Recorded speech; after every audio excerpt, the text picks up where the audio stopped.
മനുഷ്യൻ്റെ ഏജ് വേണമെന്ന് വെച്ചാൽ 75% 6 മാസം കൊണ്ട് പുറകോട്ട് കൊണ്ടുപോകാൻ പറ്റും. നിയന്ത്രിക്കാൻ പറ്റാത്ത അല്ലെങ്കിൽ എത്ര മത്സരിച്ചാലും ജയിക്കാൻ പറ്റാത്തൊന്ന് സമയമാണ്. ഈ സമയത്തിനോടൊപ്പം പോകുന്നതാണ് വാർദ്ധക്യം. ഇത് നമുക്ക് സ്ലോ ഡൗൺ ചെയ്യാൻ പറ്റും. നമുക്ക് ഏജിങ് പ്രോസസ്സ് ഒന്ന് താഴെ കമൻ്റ് ഇടാറുണ്ട്, ഇയാളാരാ ഡോക്ടറാണോ? Aging is a disease, aging can be treated like a disease. അവരെഴുതിയിരിക്കുന്ന പുസ്തകമാണ്. അതിൽ പറയുന്നത് by 2045 death will become optional എന്നാണ് പറയുന്നത്. എനിക്ക് സത്യം പറഞ്ഞാൽ ഇതിത്തെ സർ പറഞ്ഞ എല്ലാ കാര്യങ്ങളും എനിക്ക് പുതിയ അറിവാണ്. എനിക്ക് തോന്നുന്നു ആൽക്കഹോളിനേക്കാളും കൂടുതൽ, ഡ്രഗ്സിനേക്കാളും കൂടുതൽ ലഹരി കണ്ടെത്താൻ അവർക്ക് മറ്റു മാർഗങ്ങളിലൂടെ സാധിക്കുന്നു. ഫ്രണ്ട്ഷിപ്പിലൂടെ ലഹരി കണ്ടെത്താൻ പറ്റുന്നു. എല്ലാവർക്കും നമ്മുടെ സെക്കൻഡ് തോട്ട്സ് എന്ന പോഡ്കാസ്റ്റിലേക്ക് സ്വാഗതം. മനുഷ്യൻ ചന്ദ്രനിലെത്തി, ആർട്ടിഫിഷ്യൽ ഇന്റലിജൻസ് സൃഷ്ടിച്ചു. ഇന്ന് ശാസ്ത്രം അന്വേഷിക്കുന്ന അടുത്ത വലിയൊരു ചോദ്യമാണ്, നമുക്ക് കൂടുതൽ കാലം ആരോഗ്യത്തോടെ ജീവിക്കാൻ സാധിക്കും? കൂടുതൽ വർഷങ്ങൾക്ക് ജീവിക്കണേലാണോ കാര്യം, അതോ കൂടുതൽ വർഷം ആരോഗ്യത്തോടെ ജീവിക്കണേലാണോ കാര്യം എന്നുള്ളത് നമ്മൾ ചിന്തിക്കേണ്ടിയിരിക്കുന്നു കേട്ടോ. ഇന്ന് ലോകമെമ്പാടും ഏറ്റവും വേഗത്തിൽ വളരുന്ന ഒരു മേഖലയാണ് ലോഞ്ചിവിറ്റി സയൻസ്. ഏജിങ്ങിനെ സ്ലോ ചെയ്യാൻ പറ്റുമോ? ഇനി നമ്മുടെ ജീനിനേക്കാൾ ലൈഫ് സ്റ്റൈലിനാണോ ശക്തിയുള്ളത്? ബയോ ഹാക്കിംഗ് ശരിക്കും സയൻസ് ആണോ അല്ലെങ്കിൽ ബയോളജി ആണോ? ഇത്തരം ചോദ്യങ്ങൾക്ക് 3 പതിറ്റാണ്ടിലേറെയായി ഉത്തരങ്ങൾ തേടിക്കൊണ്ടിരിക്കുന്ന human performance optimisation, bio hacking, longevity science എന്നീ മേഖലകളിൽ പ്രവർത്തിക്കുന്ന ഒരാളാണ് ഇന്നത്തെ നമ്മുടെ ഗസ്റ്റ് എന്ന് പറയുന്നത്, doctor Sajeev Nair. Welcome sir. What if aging is not our destiny, but a problem that science can solve? What if the greatest technology ever created is the human body itself? Today's guest has dedicated more than 3 decades to answering those questions. A visionary entrepreneur, author, biohacker, and one of India's leading voices in longevity science and human performance optimization, Dr. Sajeev Nair is the founder of Viroots, a pioneering precision wellness company that combines genomics, epigenetics, AI, and functional medicine to help people live longer, healthier, and stronger lives. He is also the author of The Making of a Superhuman, where science meets self-mastery, challenging the limits of what the human body and mind can achieve. His mission goes far beyond treating disease. He believes the future of healthcare is not about curing illness, but preventing it, optimizing it, and unlocking the extraordinary potential hidden inside every human being. Today, we're not just meeting a doctor or an entrepreneur. We're meeting a man who is asking one of the biggest questions of our time. Can science help us not just live longer, but live better? നമുക്ക് ഹെൽത്തിൻ്റെ എന്തെങ്കിലും വന്നു കഴിഞ്ഞാൽ, health പരമായിട്ട് എന്ത് വന്നു കഴിഞ്ഞാലും നമ്മൾ നേരെ ഡോക്ടേഴ്സിൻ്റെ അടുത്ത് പോകും. ഞാൻ ഡോക്ടർ സജീവ് നായർ എന്ന് പറയുമ്പോൾ മിക്കവരും വിചാരിക്കുക ഓക്കെ ഡോക്ടറാണ് എന്നാൽ ആ ഒരു ചിന്തയിലോട്ടേ പോവുള്ളൂ. കാരണം ഹെൽത്ത് എന്ന് പറഞ്ഞാൽ ഡോക്ടറാണ്. ശരിയാണ്, അസുഖം വന്നു കഴിഞ്ഞാൽ നമ്മൾ ഡോക്ടറുടെ അടുത്തേക്ക് തന്നെ പോകണം അങ്ങനെ. പക്ഷെ ആരാണ് ഡോക്ടർ സജീവ് നായർ? ഇപ്പം ചുരുക്കി പറയുകയാണെങ്കിൽ എന്താ? അസല പറഞ്ഞൊരു ഇമ്പോർട്ടൻ്റ് ആസ്പെക്റ്റ്, അത് നല്ലൊരു, ഞാൻ എപ്പോഴും പറയാറുള്ളൊരു ഇൻട്രസ്റ്റിംഗ് പെർസ്പെക്റ്റീവാണ്. കാരണം എൻ്റെ പല പോഡ്കാസ്റ്റുകളോ അല്ലെങ്കിൽ പല റീലുകളോ കാണുന്ന സമയത്ത് ചില ആൾക്കാർ താഴെ കമൻ്റ് ഇടാറുണ്ട്, ഇയാളാരാ ഡോക്ടറാണോ, ഹെൽത്തിനെ കുറിച്ച് പറയാൻ ഇയാളാരാ എന്ന് ചോദിക്കുന്ന അവസ്ഥ. അപ്പം ബേസിക്കലി അതൊരു കോൺസെപ്റ്റ് നമ്മൾ വർഷങ്ങളായിട്ട് നമ്മൾ ബിൽഡ് ചെയ്തെടുത്തിരിക്കുന്ന ഒരു കോൺസെപ്റ്റാണ്. അത് ആരോഗ്യം എന്ന് പറഞ്ഞാൽ ഡോക്ടറുമായിട്ട് ബന്ധപ്പെട്ടാണ് അത് കണക്ട് ചെയ്ത് കിടക്കുന്നത്. കാരണം എപ്പോഴും നമ്മൾ ആരോഗ്യത്തെക്കുറിച്ച് ചിന്തിക്കുന്നത് എപ്പോഴും ആരോഗ്യം പോകുമ്പോഴാണല്ലോ, അല്ലെങ്കിൽ ആരോഗ്യത്തെക്കുറിച്ച് ആരാ ചിന്തിക്കുന്നത്. അപ്പം അങ്ങനെ ആയിരുന്നു. ഇപ്പോൾ ഒരു കഴിഞ്ഞ 4-5 വർഷം കൊണ്ടാണ് ഈ മാറ്റമൊക്കെ ഉണ്ടായിട്ടുള്ളത്. പക്ഷെ അതിന് മുമ്പ് വരെ ഉണ്ടായിട്ട് നോക്കുകയാണെന്നുണ്ടെങ്കിൽ എപ്പോഴും നമ്മൾ ഹെൽത്ത് എന്ന് പറഞ്ഞാൽ അത് പോകുന്ന അവസ്ഥയാണ്. അത് WHO തന്നെ ഡിഫൈൻ ചെയ്തിട്ടുണ്ട്.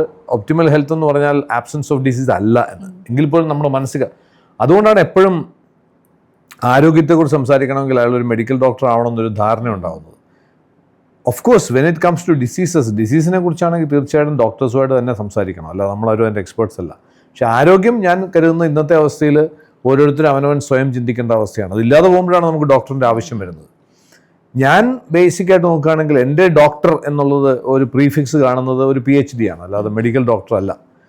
അതും ഹെൽത്തുമായി ബന്ധപ്പെട്ടാണെന്ന് വെച്ചാൽ ഞാൻ എടുത്ത PhD കോഗ്നിറ്റീവ് ബിഹേവിയറൽ സ്റ്റഡീസിലാണ്.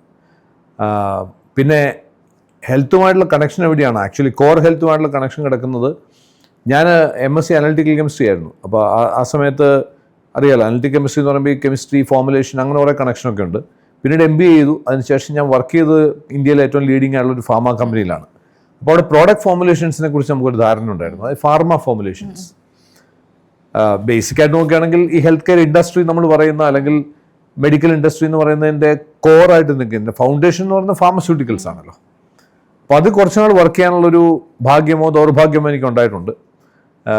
കാരണം ഞാൻ അതിൻ്റെ അകത്ത് വർക്ക് ചെയ്തപ്പോഴാണ് അതിനകത്തെ ചില കാര്യങ്ങൾ എനിക്ക് പറ്റാത്ത വന്നു. അങ്ങനെ ഞാൻ ആ ഇൻഡസ്ട്രിയിൽ നിന്ന് മാറി. പിന്നീട് ഞാൻ ന്യൂട്രിസ്യൂട്ടിക്കൽസിൽ അധികം വർക്ക് ചെയ്തിട്ടുണ്ട്. ന്യൂട്രീഷൻ സപ്ലിമെൻറ്റ് സെയിൽസിൽ വർക്ക് ചെയ്തിട്ടുണ്ട്.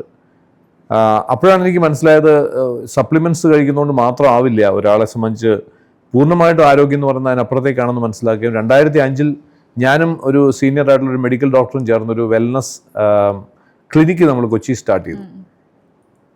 അന്ന് വെൽനസ് എന്നുള്ള വാക്ക് ആൾക്കാർക്ക് അറിയില്ല. വെൽനസ് പിന്നെയും കുറച്ചെങ്കിലും അറിയാവുന്നത് വെൽനസ് സ്പാ എന്നുള്ള രീതിയിൽ ആയുർവേദ സ്പാകളൊക്കെയാണ് പിന്നെയും കേട്ടിട്ടുള്ളത്. ഇന്ന് പറയുന്ന രീതിയിലുള്ളൊരു മോഡേൺ സയൻസുമായി കണക്ട് ചെയ്ത് വെൽനസിനെ അന്നായിട്ട് ലിങ്ക് ചെയ്തിട്ടുണ്ടായിരുന്നില്ല. ഞങ്ങളൊരു ശ്രമം നടത്തിയതെന്നാണ്. ഡെഫിനറ്റ്ലി ആ ഒരു ബിസിനസ് ഇപ്പോഴും നടക്കുന്നുണ്ട് നമ്മളുടെ. 2016-17 ഞാൻ കുറച്ചുകൂടി ഈ രംഗത്ത് കുറച്ചുകൂടി ഡീപ്പറായിട്ട് പോയത്. കാരണം എൻ്റെ 50കളിലേക്ക് എടുക്കുന്ന സമയം. അപ്പോൾ വളരെ സെൽഫിഷ് ആയിട്ടൊരു മോട്ടീവാണ്. അതായത് എങ്ങനെ 50കൾക്ക് ശേഷം എൻ്റെ എനർജി ലെവൽസ് മെയിൻറ്റെയിൻ ചെയ്യാം, എനിക്കെങ്ങനെ എൻ്റെ എന്താ പറയുക കുറച്ചുകൂടെ യൂത്ത്ഫുള്ളായിട്ട് നിൽക്കാൻ പറ്റും എന്നൊക്കെ നോക്കാനുള്ളൊരു ശ്രമത്തിൻ്റെ ഭാഗമായിട്ട് അത് പഠിക്കാൻ ഇറങ്ങിയതാണ്. അങ്ങനെ അത് കുറച്ച് ഡീപ്പർ ലെവലിലേക്ക് പോയപ്പോഴാണ് ഇതിനൊരു വലിയൊരു പോസിബിലിറ്റി അവന് മനസ്സിലാവുന്നത്. ഈ ലോഞ്ചിവിറ്റി എന്ന് പറയുന്ന കോൺസെപ്റ്റിൻ്റെ വേൾഡ് ഓവറുള്ള അക്സെപ്റ്റൻസും ബയോ ഹാക്കിംഗ് എന്നുള്ള കോൺസെപ്റ്റ്, ഇങ്ങനെയുള്ള ഇതെല്ലാം വെസ്റ്റേൺ വേൾഡിലാണ് കൂടുതൽ പ്രചാരത്തിലുള്ളത്. ഇന്ത്യയിൽ സത്യം പറഞ്ഞാൽ ഇന്ത്യയാണ് ഇതൊക്കെ സംസാരിക്കേണ്ടത്. കാരണം ലോഞ്ചിവിറ്റി എന്ന് പറഞ്ഞാൽ ഈ ആയുസ്സുമായി ബന്ധപ്പെട്ട് കിടക്കുന്ന അല്ലെങ്കിൽ ലോഞ്ചിവിറ്റി സയൻസ് ഏറ്റവും ആദ്യമായിട്ട് സംസാരിച്ചിട്ടുള്ള ആയുർവേദമാണ്. കാരണം ആയുർവേദത്തിലാണ് ഇപ്പോഴും ഈ കുടിപ്രവേശം, അതേപോലെ രസായന ചികിത്സ, ഇതൊക്കെ ആയിരക്കണക്കിന് വർഷങ്ങൾക്ക് മുമ്പേ ഉള്ളതാണല്ലോ. അപ്പോൾ പക്ഷേ എപ്പോഴും ഒരു പ്രത്യേകത എന്താണെന്ന് വെച്ചാൽ നമ്മളിപ്പോൾ നോക്കുമ്പോൾ വെസ്റ്റേൺ വേൾഡിൻ്റെ ഒരു പ്രത്യേകത, അവർക്ക് എന്തിൻ്റെ പിന്നിലുള്ള ഒരു എവിഡൻസിനെ ഐഡൻറ്റിഫൈ ചെയ്യാൻ പറ്റും, അതിൻ്റെ പിന്നിലൊരു സയൻസിനെ കണ്ടെത്താൻ വേണ്ടി പൈസ ഇൻവെസ്റ്റ് ചെയ്യാൻ പറ്റും, പ്ലസ് അവരതിനെ നന്നായിട്ട് ബ്രാൻഡ് ചെയ്യും, പാക്കേജ് ചെയ്യും. അപ്പോൾ എങ്ങനെയായാലും പഠിക്കാൻ പിന്നെയും നമ്മൾ വെസ്റ്റേൺ വേൾഡിനെ ആശ്രയിക്കേണ്ടി വരുന്നു പല കാര്യങ്ങളും, ഇങ്ങനെയുള്ള കാര്യങ്ങളിൽ. അങ്ങനെ കുറച്ച് ഡീപ്പർ ലെവൽ ലോഞ്ചിവിറ്റി സയൻസ് ഒക്കെ പഠിച്ച് അങ്ങനെയാണ് ഞാൻ ഈ ഒരു മേഖലയിൽ ഇപ്പം ഇതുമായി ബന്ധപ്പെട്ട പ്രവർത്തനങ്ങൾ ഏർപ്പെട്ടിട്ടുള്ളത്. ഈ ലോഞ്ചിവിറ്റി സയൻസ് എന്ന് പറഞ്ഞപ്പോൾ ആയുർവേദ ഞാൻ പറഞ്ഞപ്പോൾ ഇപ്പോൾ കൂടുതലും എല്ലാവർക്കും മെൻ്റൽ ഹെൽത്ത് ഭയങ്കര വീക്കായിക്കൊണ്ടിരിക്കും. മെൻ്റൽ ഹെൽത്ത് ഇപ്പോൾ നമ്മളൊരു മെൻ്റൽ ഹെൽത്ത് ബന്ധപ്പെട്ട് നമ്മൾ അതിൻ്റെ റൂട്ട് കോസ് ഒരിക്കലും നമ്മൾ കണ്ടെത്തില്ല. എന്തുകൊണ്ടാണ് ഈ ഒരു പ്രശ്നം? ഇപ്പോൾ പലർക്കും സന്തോഷമില്ലായ്മ, ഏറ്റവും വലിയ പ്രത്യേകിച്ച് യങ്സ്റ്റേഴ്സിന് എല്ലാം ഉണ്ടായിരിക്കും, ഒന്നും ഇല്ലാത്തുണ്ടായിരിക്കും, എന്നാലും ഒരു സന്തോഷമില്ലാത്തൊരവസ്ഥ. സോ നമ്മൾ പൊതുവെ ഒരൊറ്റ കോമൺ ടേം ആയിരിക്കും ഡിപ്രഷൻ. ഈ ഡിപ്രഷൻ മാത്രമുള്ള ഒരു വാക്ക്, പക്ഷെ എന്താ ഡിപ്രഷൻ ആയിരിക്കില്ല റൂട്ട് കോസ്. ഇപ്പോൾ ആയുർവേദയിലൊക്കെ പോയി കഴിഞ്ഞാൽ ആദ്യം വയറിളക്ക ഈ ഒരു ഇത്. കാരണം ഗട്ട് ഹെൽത്തി എന്നാണ് നമ്മളുടെ ഫിസിക്കൽ ഹെൽത്താണ് first important. Physical health okay അല്ല എന്നുണ്ടെങ്കിൽ നമ്മുടെ മെൻ്റൽ ഹെൽത്തും വീക്ക് ആയിരിക്കും എന്ന് നമ്മൾ പറയും. അപ്പോൾ എത്രത്തോളം ഇമ്പോർട്ടൻ്റ് ആണ് നമ്മുടെ ഗട്ട് ഹെൽത്ത് എന്ന് പറയുന്നത്? ഈ മെൻ്റൽ ഹെൽത്തിൽ നിന്ന് തന്നെ കണക്ട് ചെയ്തല്ലേ നമ്മളിപ്പോൾ സംസാരിച്ചത്. അപ്പോൾ അതുകൊണ്ട് ഞാൻ പറയാണ്, മെൻ്റൽ ഹെൽത്ത് ഇഷ്യൂസ് എന്ന് പറയുന്നത് കൂടുതലും മൈൻഡ് റിലേറ്റഡ് ആയിട്ട് തന്നെ ഡീൽ ചെയ്യാനായിട്ട് നമ്മൾ ശ്രമിക്കുന്നത്. ഇപ്പോഴാണ് കുറച്ച് മാറ്റം വന്നിട്ടുള്ളത്. അതുകൊണ്ടാണ് കൂടുതലും മെൻ്റൽ ഹെൽത്ത് റിലേറ്റഡ് ആയിട്ടുള്ള ഇഷ്യൂസ് വരുമ്പോൾ ആദ്യം സൈക്കോളജിസ്റ്റ്, അല്ലെങ്കിൽ പിന്നെ അടുത്തൊരു ലെവലിലേക്ക് സൈക്കാട്രിസ്റ്റ്, ആ ഒരു ലെവലിലേക്ക് പോകുന്നത്. പക്ഷെ ഇന്നാണ് ആക്ച്വലി മൈൻഡ് എന്ന് പറയുന്നത് ഒരു നോൺ ലോക്കൽ ഡൊമൈൻ ആണെന്നും അത് നമ്മളുടെ ബോഡിയും ബ്രെയിനും ഒക്കെ ആയിട്ട് കണക്ട് ചെയ്ത് കിടക്കുന്ന ഒരു ഡൊമൈൻ ആണെന്നുള്ളതൊക്കെ മനസ്സിലാക്കുകയും മേ ബി ഇന്നത്തെ ലേറ്റസ്റ്റ് ആയിട്ടുള്ള ഇത്തരത്തിലുള്ള അസസ്മെൻറ്റുകളും ടെസ്റ്റുകളും അവൈലബിൾ ആയതുകൊണ്ടായിരിക്കും ഇത്രമാത്രം സ്ട്രോങ് ആയിട്ട് ആ കണക്ടിവിറ്റി ഉണ്ടായത്. നമ്മൾ നോക്കുമ്പോൾ പലപ്പോഴും ഈ മെൻ്റൽ ഇഷ്യൂസ് എന്ന് പറയുന്നത് ഒന്നും തന്നെ മെൻ്റൽ ഇഷ്യൂസ് അല്ല, കൂടുതലും ഹോർമോണലായിട്ടുള്ള ഡിഫിഷ്യൻസികളോ ചേഞ്ചുകൾ, അല്ലെങ്കിൽ എക്സസീവ് ആയിട്ടുള്ള ഹോർമോൺ പ്രൊഡക്ഷൻ. നമുക്ക് സോഷ്യൽ മീഡിയയൊക്കെ വന്നതുകൊണ്ട് നമുക്ക് എല്ലാവർക്കും കോമൺ ആയിട്ട് എല്ലാവർക്കും അറിയാവുന്നതാണ് ഈ ഡോപ്പമൈൻ, സെറട്ടോണിൻ, ഓക്സിറ്റോസിൻ ഒക്കെ ഇപ്പോൾ കോമൺ ആയിട്ട് എല്ലാവരും ഉപയോഗിക്കുന്ന പദങ്ങളാണ്. ഇതിൻ്റെയൊക്കെ ഏറ്റക്കുറച്ചിലുകളുണ്ടല്ലോ. ഈ ഏറ്റക്കുറച്ചിലുകൾ എന്ന് പറയുന്നത് എല്ലാം തന്നെ നമ്മുടെ മൈൻഡിൽ റിഫ്ലക്റ്റ് ചെയ്യും. മൈൻഡ് എന്ന് പറയുന്ന ഒരു സ്പേസിനെ റിഫ്ലക്റ്റ് ചെയ്യുന്ന കാര്യമാണ്. ഇപ്പോൾ ഡോപ്പമിൻ നമുക്ക് എല്ലാവർക്കും അറിയാം. ഡോപ്പമിൻ ഒരു മൂഡ്, അതേപോലെ നമ്മുടെ റിവാർഡ് മെക്കാനിസം ഒക്കെ ഡോപ്പമിനാണ് കൺട്രോൾ ചെയ്യുന്നത്. ഡോപ്പമിൻ്റെ ലെവൽ വളരെ എക്സസീവായിട്ട് കൂടിക്കഴിഞ്ഞാൽ ആ കണ്ടീഷൻ നമ്മൾ സ്കീസോഫ്രെനിക് കണ്ടീഷൻ എന്ന് പറയും. വളരെ കുറഞ്ഞു കഴിഞ്ഞാൽ അത്തരത്തിലുള്ള കണ്ടീഷനാണ് പലപ്പോഴും പാർക്കിൻസൺസ് ആവുന്നത്. അപ്പോൾ ഇതിനൊരു ഒപ്റ്റിമൽ ലെവൽ മെയിൻറ്റെയിൻ ചെയ്യാൻ പറ്റണം. ഈ ലെവൽസിലുണ്ടാകുന്ന ഡിഫറൻസ് ആണ് പലപ്പോഴും മെൻ്റൽ ഹെൽത്ത് ഇഷ്യൂസ് ആയിട്ട് പലപ്പോഴും നമ്മൾ ഐഡൻറ്റിഫൈ ചെയ്യുന്നത്. ഇനി അത് ഗട്ടുമായിട്ട് എങ്ങനെ കണക്ട് ചെയ്യുമെന്ന് ചോദിച്ചാൽ, ഇപ്പം നമ്മളുടെ ബോഡിയിൽ ഏകദേശം 20-30 ട്രില്യൺ കോശങ്ങളുണ്ട്. അതിനേക്കാൾ കൂടുതൽ മൈക്രോബയോംസ് എന്ന് പറയുമ്പോൾ നമ്മുടെ ബാക്ടീരിയ, ഫംഗസ്, വൈറസ്, ഇതൊക്കെ നമ്മുടെ ഗട്ടിലുണ്ട്. ഇത് ഉണ്ടെന്നുള്ള എല്ലാവർക്കും അറിയാം. ഇതിന് എന്ത് സിഗ്നിഫിക്കൻസ് ഉണ്ടെന്നുള്ളതാണ് ഇവിടുത്തെ ക്വസ്റ്റ്യൻ. അതുകൊണ്ട് ഇപ്പം പറയുന്നത് you are more of you bacteria than you എന്നുള്ള ഒരു സിദ്ധാന്തം തന്നെ വന്നിട്ടുണ്ട്. അപ്പോൾ എന്താണ് ഇതിൻ്റെ സിഗ്നിഫിക്കൻസ് എന്ന് ചോദിച്ചാൽ, ബ്രെയിനിൽ ന്യൂറോൺസ് ഉണ്ട്, അതെല്ലാവർക്കും അറിയാം. എല്ലാവർക്കും മീൻസ് അറ്റ്ലീസ്റ്റ് ഈ ഫീൽഡിലുള്ള എല്ലാവർക്കും അറിയാവുന്ന കാര്യമാണ്. ഏകദേശം 100 ബില്യൺ ന്യൂറോൺസ് നമ്മുടെ ബ്രെയിനിലുണ്ട്. നമ്മുടെ ശരീരത്തിലുള്ള കോശങ്ങൾ നോർമൽ കോശങ്ങളാണെങ്കിൽ ബ്രെയിനിലേക്ക് വരുമ്പോൾ ന്യൂറോൺസ് എന്ന് പറയും. ഈ ന്യൂറോൺസ് ബ്രെയിനിൽ മാത്രമാണെന്ന് വിശ്വസിച്ചിരുന്നൊരു കാലം ഉണ്ടായിരുന്നു. അത് മാറി ഇന്ന് സയൻസ് കുറേ കൂടെ അഡ്വാൻസ്ഡ് ആയിട്ട് ചെന്നപ്പോഴത്തേക്ക് ഇവിടെ ഒരു എൻഡറിക് നെർവസ് സിസ്റ്റം എന്ന് പറയുന്ന ഒന്ന് നമ്മുടെ ഗട്ടിലുണ്ടെന്ന് മനസ്സിലാക്കുന്നു. അതായത് ബ്രെയിനിലുള്ള പോലെ തന്നെയുള്ള മില്യൺസ് ഓഫ് ന്യൂറോൺസ് നമ്മുടെ ഗട്ടിലുണ്ട്. ഇത് തമ്മിൽ കണക്റ്റഡ് ആണ്. അതിനെ ഗട്ട് ബ്രെയിൻ ആക്സിസ് എന്ന് പറയും. കണ്ടിന്യൂസ്ലി ഇത് തമ്മിൽ മെസ്സേജ് ചെയ്യുന്നുമുണ്ട്. ഇൻഫാക്ട് ബ്രെയിൻ ഗട്ടിലേക്ക് കൊടുക്കുന്നതിനേക്കാൾ കൂടുതൽ മെസ്സേജ് ഗട്ട് ബ്രെയിനിലേക്ക് കൊടുക്കുന്നുണ്ടെന്നാണ് പറയുക. അപ്പോൾ അതുകൊണ്ട് തന്നെ നമ്മളെടുക്കുന്ന പല തീരുമാനങ്ങളും നമ്മളെടുക്കുന്ന നമ്മുടെ പല ഇമോഷണൽ അപ്സ് ആൻഡ് ഡൗൺസും ബ്രെയിനിനേക്കാൾ കൂടുതൽ ഗട്ടാണ് തീരുമാനിക്കുന്നത് വേണമെങ്കിൽ ഒരു തരത്തിൽ പറയാൻ പറ്റും.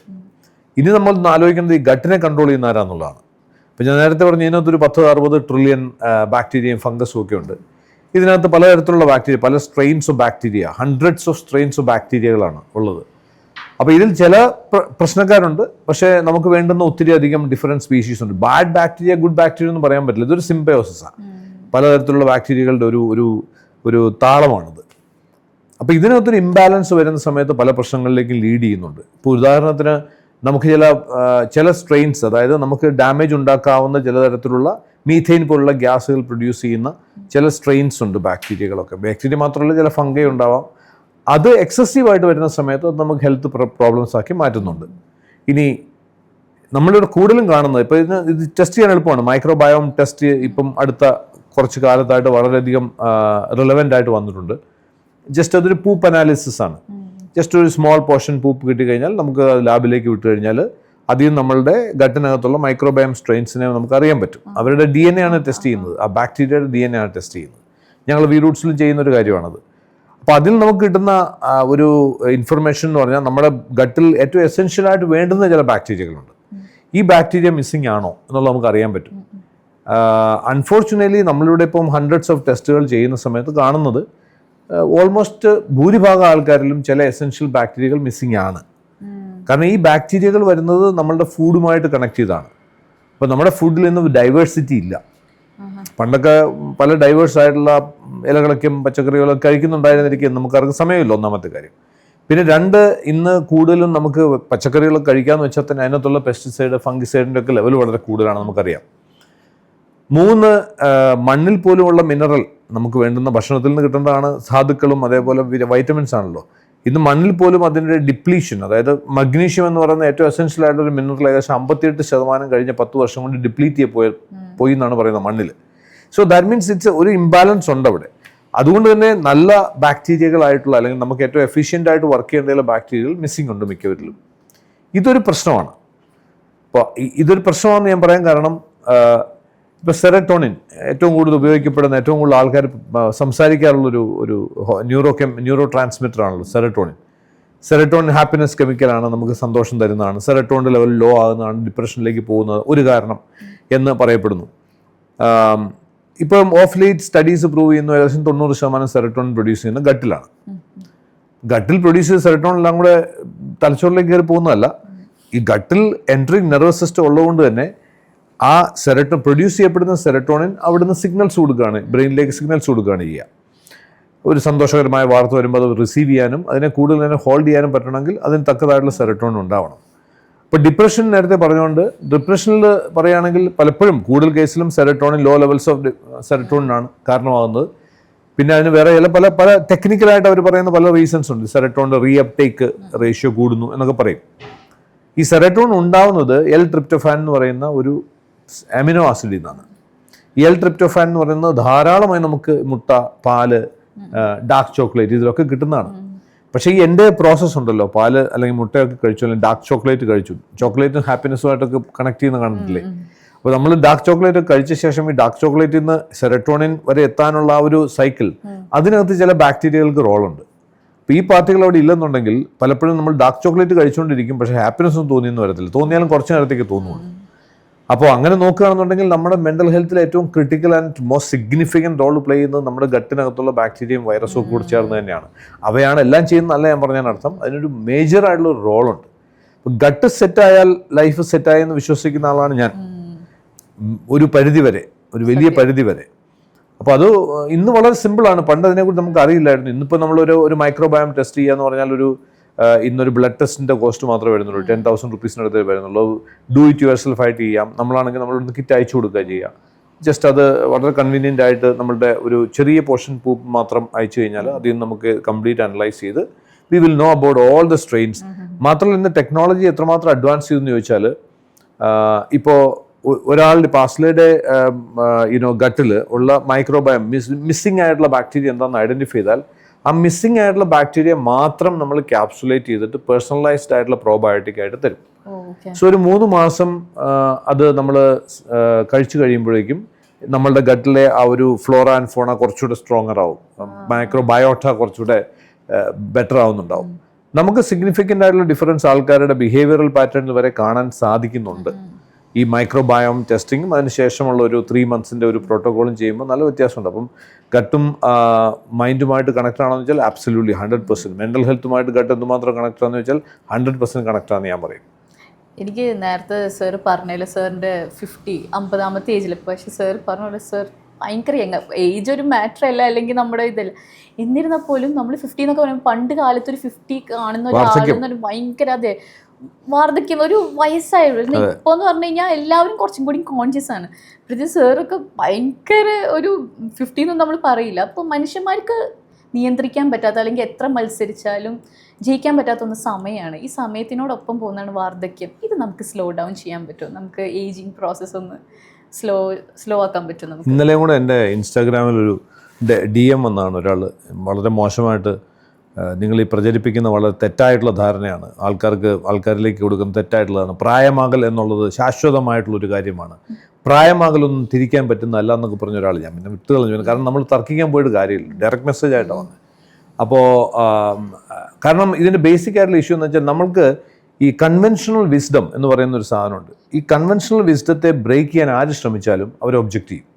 അതെവിടെയുള്ളതാണ്, ഏത് സിസ്റ്റത്തിലുള്ളതാണ്. അപ്പോൾ കൺവെൻഷണൽ വിസ്ഡം നമ്മൾ പറയുന്നത് എന്താണ്? 50 വയസ്സാകുമ്പോൾ വാർദ്ധക്യം എത്തുന്നു, അതിനുശേഷം പ്രായമാകൽ വേഗതയിലെത്തുന്നു, പ്രായമാകുമ്പോൾ അതുമായിട്ട് ബന്ധപ്പെട്ട പല പ്രശ്നങ്ങളുണ്ടാകുന്നു. 60 വയസ്സൊക്കെ ആയിക്കഴിഞ്ഞാൽ പിന്നെ റിട്ടയർമെൻറ്റ് ജീവിതത്തിലേക്ക് നയിക്കുകയായി, പിന്നെ ഭജനയായി, അല്ലെങ്കിൽ പ്രാർത്ഥനയായി, പള്ളിപ്പോക്കായി, അങ്ങനെ അതിലേക്ക് മാത്രമായി. ഇതിങ്ങനെ ഒരു സിസ്റ്റം നമ്മൾ അറിയാതെ ഉണ്ടാക്കി വെച്ചിരിക്കുന്നതാണ്. ഇങ്ങനെയൊന്നും ആവണമെന്നില്ല. ബേസിക്കലി ഏജിങ്ങിന് പല കാരണങ്ങളുണ്ട്. പ്രായമാകൽ എന്ന് പറയുന്നത് ഇന്ന് ഒരു സ്കൂൾ ഓഫ് തോട്ട്, അല്ലെങ്കിൽ ലോഞ്ചിവിറ്റി റിസർച്ചേഴ്സിൽ തന്നെ ഏറ്റവും പ്രഗത്ഭരായിട്ടുള്ള പല ആൾക്കാരും പറഞ്ഞിട്ടുള്ളത് ഏജിങ് ഈസ് എ ഡിസീസ് എന്നാണ്. ഏജിങ്ങിന് ഒരു ഡിസീസ് എങ്ങനെയാണോ കാണുന്നത് അങ്ങനെ തന്നെ നിങ്ങൾ കാണണം എന്നാണ്. ഞാൻ പറയുന്നതല്ല, വളരെ പ്രഗത്ഭരായിട്ടുള്ള റിസർച്ചേഴ്സ് തന്നെ പറഞ്ഞിട്ടുള്ളതാണ്. എന്നെ സംബന്ധിച്ച് എനിക്ക് കിട്ടിയ ഏറ്റവും വലിയ തിരിച്ചറിവുകൾ ഒന്നതായിരുന്നു. Aging is a disease, aging can be treated like a disease. ഒരെണ്ണത്തിന് ഡിസീസ് എന്ന് പറഞ്ഞാൽ അർത്ഥം എന്താണ്? അതിന് it is curable, it's reversible അല്ലേ? അതാണല്ലോ ഡിസീസ് നമ്മൾ മിക്കതും. നൗ അങ്ങനെയാണെന്നുണ്ടെങ്കിൽ ഏജിങ് നമുക്ക് റിവേഴ്സിബിൾ ആണോ? യെസ്. അപ്പോൾ എന്താണ് റിവേഴ്സിബിൾ ആയിട്ടുള്ളത്? എൻ്റെ കലണ്ടറിൽ 52 വയസ്സായി അല്ലെങ്കിൽ 56 വയസ്സായി എന്നുള്ളതിന് എനിക്ക് റിവേഴ്സ് ചെയ്യാൻ പറ്റില്ല. എൻ്റെ കലണ്ടർ പുറകോട്ടാക്കാൻ പറ്റില്ല, പാസ്പോർട്ടിലെ ഡേറ്റ് മാറ്റാൻ പറ്റില്ല. പക്ഷേ ബയോളജിക്കൽ ഏജ് എന്ന് പറയുന്ന ഒരു കാര്യമാണെന്ന് ഇന്ന് ഒരുവിധം ഈ രംഗത്തുള്ള എല്ലാവർക്കും അറിയാം. ബയോളജിക്കൽ ഏജ് എന്ന് പറഞ്ഞാൽ നിങ്ങളുടെ സെല്ലുകളുടെ പ്രായം, അല്ലെങ്കിൽ നിങ്ങളുടെ ഓർഗൻ്റെ ഏജ്. ഇപ്പം നമുക്ക് മെഡിക്കൽ സയൻസ് വന്നിട്ടുള്ള ഏറ്റവും വലിയ അഡ്വാൻസ്മെൻറ്റ് നോക്കുകയാണെന്നുണ്ടെങ്കിൽ 1980കളിൽ ഒരു ആവറേജ് ലൈഫ് എക്സ്പെക്ടൻസി 48 ഇന്ത്യയിൽ. ഇന്നത് 69. So that means people are living longer. അത് വിത്ത് അബ്സല്യൂട്ട് ഹെൽത്ത് ആണെന്നൊക്കെ ചോദിച്ചാൽ രണ്ടാമത്തെ വിഷയം. പക്ഷേ അതിനോടൊപ്പം സംഭവിച്ചത് നമ്മുടെ ഈ ലൈഫ് സ്റ്റൈൽ ഡിസീസുകൾ പ്രത്യക്ഷപ്പെടുന്ന ആവറേജ് ഏജ് വളരെ താഴുകയും ചെയ്തു. സോ ചുരുക്കി പറയുകയാണെങ്കിൽ 30-ലും 40-ലും ആൾക്കാർക്ക് വരുന്ന അസുഖങ്ങൾ എന്ന് പറയുന്നത് പണ്ട് 60കളിൽ വന്നിരുന്ന അസുഖമാണ്. പണ്ടത് 60കളിൽ വന്ന ശേഷം അധികം നാൾ അവർക്ക് ജീവിക്കാൻ സാധിച്ചിരുന്നില്ല, കാരണം മെഡിക്കൽ സയൻസ് അത്ര അഡ്വാൻസ്ഡ് അല്ലായിരുന്നു. ഇന്ന് മെഡിക്കൽ സയൻസിൻ്റെ അഡ്വാൻസ്മെൻറ്റ് വന്നതുകൊണ്ട് 30-ലെ അസുഖം വന്നാൽ വരെ വലിച്ച് 90 വരെ കൊണ്ടുപോകാനൊക്കെ പറ്റിയെന്ന് വരും. So it's not living longer, it's dying longer basic ആയിട്ട് നോക്കുകയാണെങ്കിൽ. അപ്പോൾ അവർ മരുന്നുകളും എനർജി ഇല്ല, ബ്രെയിൻ ഫോഗ്. ഇവിടെ ഞങ്ങളുടെ വി റൂട്ട്സ് ബയോഹാക്ക് സെൻറ്ററിൽ കൂടുതൽ നമ്മൾ ഡീൽ ചെയ്യുന്ന കേസുകൾ കൂടുതലും വലിയ ഭീകരമായ അസുഖങ്ങളൊന്നുമല്ല. ബ്രെയിൻ ഫോഗ്, ഫറ്റീഗ്, എനിക്ക് പഴയ പോലെ പെർഫോം ചെയ്യാൻ പറ്റുന്നില്ല. ആർട്ടിസ്റ്റുകളായിട്ടുള്ള പലരും വരും, അവർ പറയുന്നത് പഴയ പോലെ എനിക്ക് പറ്റുന്നില്ല, പെർഫോം ചെയ്യാൻ പറ്റുന്നില്ല. കോഗ്നിറ്റീവ് ഓവർലോഡ്, കുറച്ച് ഉച്ച കഴിയുമ്പോൾ തന്നെ ടയേർഡായി. ഇതുപോലുള്ള ഇഷ്യൂസാണ് ആൾക്കാർ കൂടുതലും ഫേസ് ചെയ്യുന്നത്. കാരണം ഡയബറ്റീസ്, ബ്ലഡ് പ്രഷറൊക്കെ ഇപ്പോൾ ഓൾമോസ്റ്റ് എല്ലാവർക്കും നോർമലാണ്. അത് മാനേജ് ചെയ്യാനൊക്കെ മിക്കവർക്കും അറിയാം. അത് 2 ടാബ്ലറ്റ് കഴിക്കുന്നു പറഞ്ഞാൽ നിർത്തും. പക്ഷേ ഇത് ഉണ്ടാക്കുന്ന ഇമ്പാക്റ്റാണ് ഏറ്റവും കൂടുതൽ എന്ന് അഫക്റ്റ് ചെയ്യുന്നത്. അങ്ങനെ വരുമ്പോൾ ബയോളജിക്കൽ ഏജ് എന്ന് പറയുന്നത് that's the age of your organ. നിങ്ങളുടെ ഓരോ ഓർഗൻ്റെയും ഏജ് എന്തുമാത്രം എത്തിയിട്ടുണ്ട്, എന്ത് പ്രായമായി എന്നുള്ളതാണ് ചോദ്യം. ഇത് റിവേഴ്സ് ചെയ്യാൻ പറ്റും. ഇന്ന് ഞാനത് വളരെ ശബ്ദത്തിൽ പറയുന്നതിന് കാരണം പണ്ട് ഒരു വർഷം മുമ്പാണ് ഞാൻ കുറച്ചുകൂടെ സോഫ്റ്റ് ആയിട്ട് പറയുള്ളൂ. ഇപ്പോൾ അത് പറയാൻ കാര്യം കഴിഞ്ഞ 4 മാസം മുമ്പ് US FDA തന്നെ അപ്രൂവ് ചെയ്തു human trials on age reversal. Slowing down അല്ല, ഏജ് റിവേഴ്സൽ.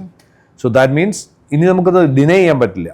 ഇപ്പോൾ ഏകദേശം അടുത്തൊരു 3-4 മാസം കൊണ്ട് അതിൻ്റെ ഇൻഫർമേഷൻ അല്ലെങ്കിൽ അതുമായിട്ട് ബന്ധപ്പെട്ട ഇൻഫർമേഷൻ പുറത്തേക്ക് വന്നു കഴിയുമ്പോൾ it's going to be a new world order. You know Yamanaka effect എന്ന് പറയുന്നത് ഒരു ജാപ്പനീസ് സയൻറ്റിസ്റ്റാണ് യമനക്ക. അദ്ദേഹം പണ്ട് ചെയ്തു വെച്ച നോബൽ പ്രൈസ് കിട്ടിയ ഒരു കോൺസെപ്റ്റ് ഉണ്ട്. ആ കോൺസെപ്റ്റിലാണ് ഫർദർ ഇപ്പോൾ വർക്ക് ചെയ്തിട്ടാണ്.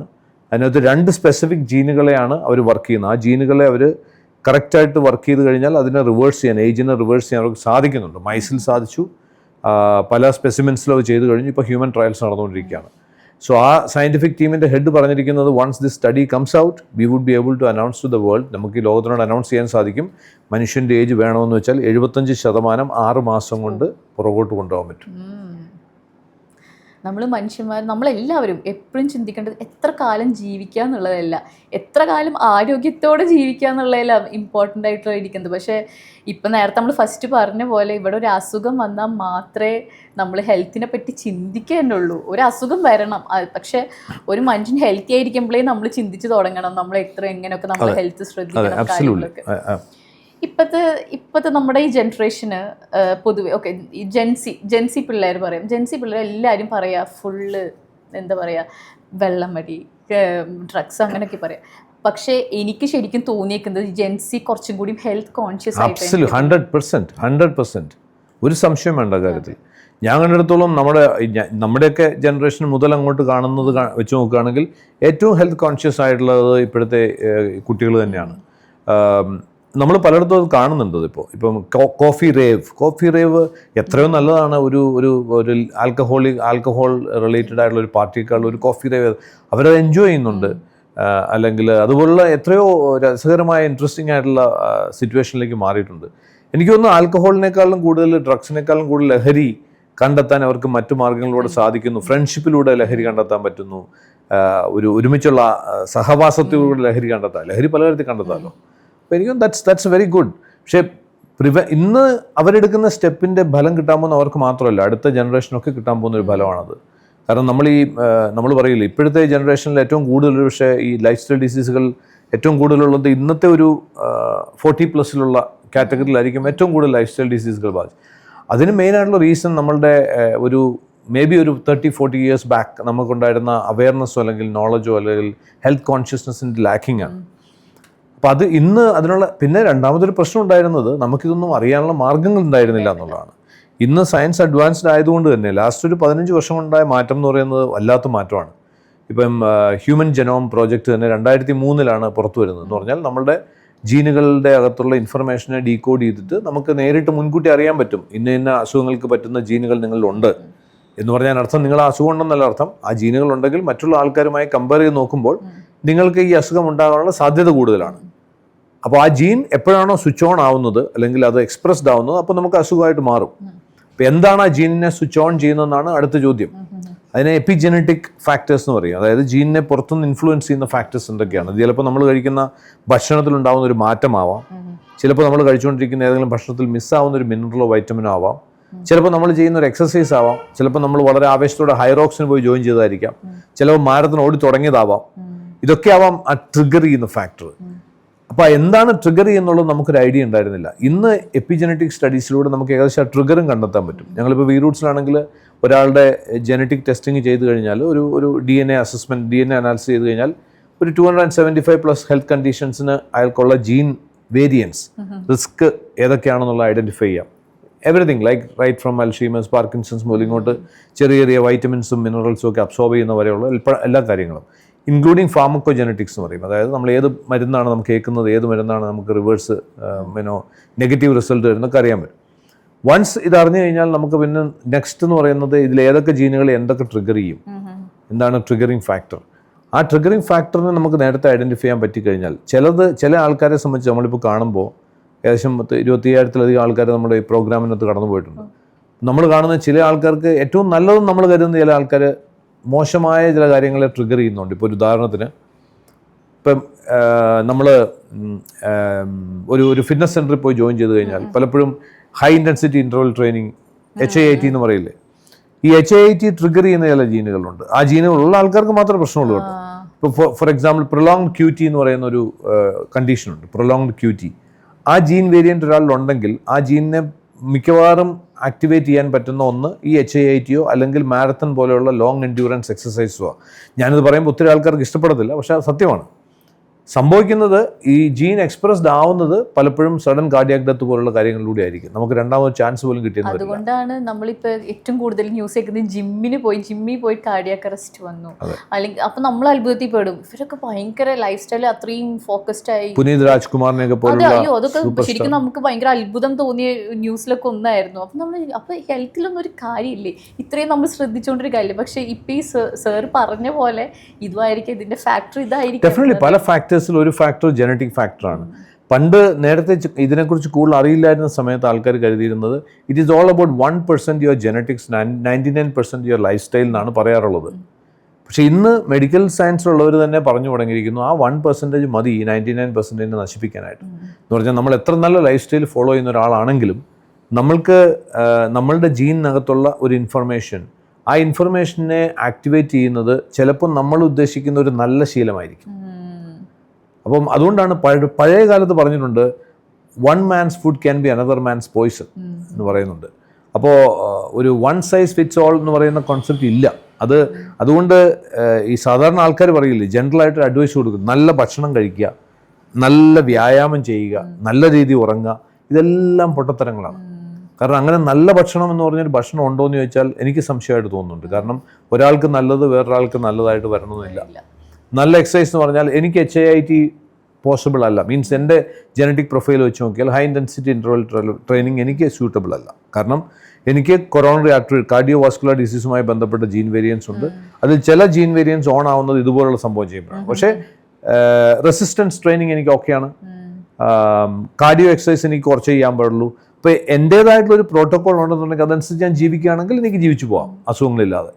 സോ ആ പ്രോട്ടോക്കോൾ ക്രിയേറ്റ് ചെയ്യാൻ ഇന്ന് പറ്റും. പണ്ടത്തെ പോലെ അല്ല, അത് പഴയ പോലെ നമ്മൾ വിചാരിക്കുന്ന പോലെ ഭയങ്കരമായ. ഞാൻ ഈ ജെനോമിക്സിൻ്റെ ഒക്കെ ഫസ്റ്റ് റിലീസ് വരുന്ന സമയത്ത്, അതായത് ഹ്യൂമൻ ജെനോം പ്രോജക്റ്റ് 2003 അനൗൺസ് ചെയ്തു. 2005 ഞാൻ US കോൺഫറൻസ് അറ്റൻഡ് ചെയ്യാൻ പോകുന്ന സമയത്ത് ഞാൻ എൻ്റെ ജനറ്റിക് ടെസ്റ്റിംഗ് ചെയ്തു. അന്ന് ഇന്ത്യൻ റുപ്പീസ് വെച്ച് നോക്കിയ ഏകദേശം 2 ലക്ഷം രൂപയ്ക്ക് മുകളിൽ വരും. ഇന്നത് പോയിട്ട് നമ്മളിപ്പോൾ ഇവിടെ ചെയ്തുകൊണ്ടിരിക്കുന്ന ഒരു 30,000 plus tax once in your lifetime ആണ് കേട്ടോ. ഒരു ഒറ്റ പ്രാവശ്യം ചെയ്താൽ ഇനി അങ്ങോട്ടുള്ള കാലത്തേക്കുള്ള കംപ്ലീറ്റ് ബ്ലൂ പ്രിന്റ് നിങ്ങളെ കിട്ടുകയാണ്. അപ്പോൾ അത്രയും അഡ്വാൻസ്ഡ് ആയിട്ടുള്ള ടെക്നോളജി ഇന്ന് അവൈലബിൾ ആണ്. അൺഫോർച്യുനേറ്റ്ലി ഒത്തിരി ആൾക്കാർക്ക് അറിയില്ല എന്നുള്ളത് സത്യമാണ്.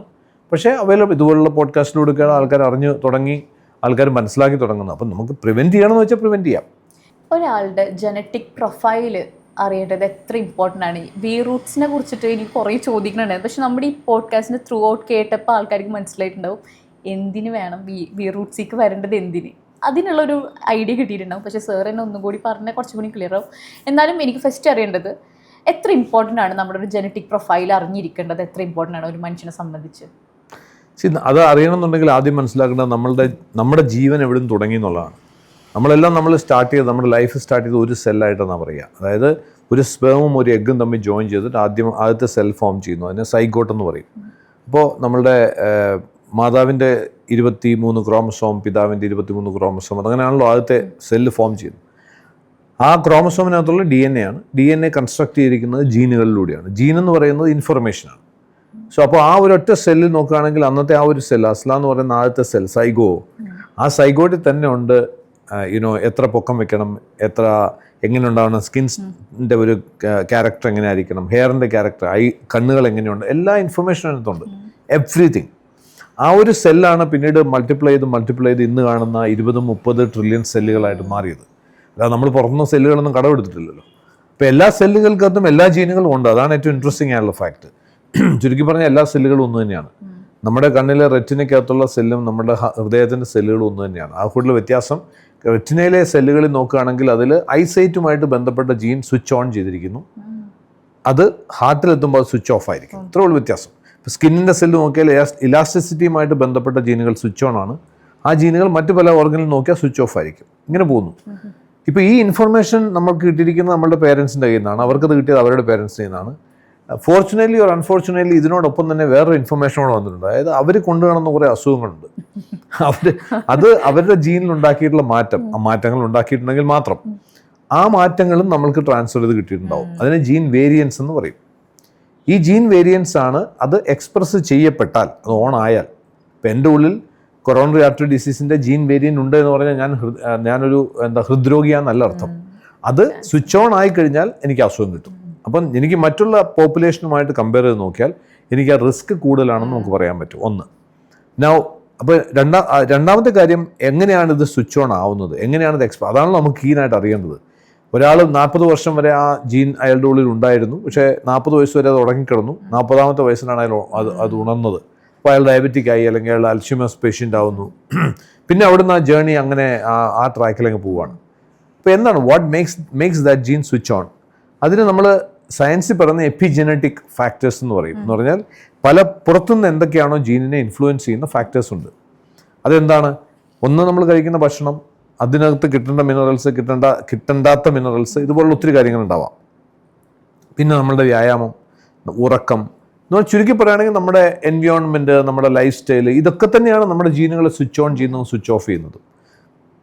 അപ്പോൾ അതുകൊണ്ട് ഒരു നല്ല ലൈഫ് സ്റ്റൈൽ ഉണ്ടായെങ്കിൽ നമുക്ക് നല്ല രീതിയിൽ ഈ ജീനുകളെ സ്വിച്ച് ഓഫ് ചെയ്തിടാൻ പറ്റുമെന്ന് പ്രതീക്ഷിക്കേണ്ട. കാരണം ഈ നല്ല ലൈഫ് സ്റ്റൈൽ എന്ന് പറയുന്നതിനെ എങ്ങനെ ഡിഫൈൻ ചെയ്യുന്ന പോലെ ഇരിക്കും.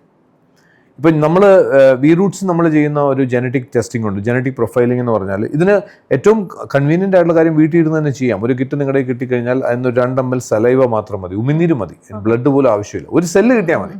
അത് ഹെയറിൽ നിന്നാവാം, സ്കിന്നിൽ നിന്നാവാം. നമ്മൾ ഉപയോഗിക്കുന്നത് സലൈവയാണ്. സോ അത് നമ്മളുടെ ലാബിൽ എത്തിക്കഴിഞ്ഞാൽ ആ ലാബിൽ ഇതിനെ ഡീകോഡ് ചെയ്ത് കഴിഞ്ഞാൽ ഇൻഫർമേഷൻ കിട്ടി. അപ്പോൾ ആ ഇൻഫർമേഷനകത്ത് എന്താ ഉണ്ടാവുക?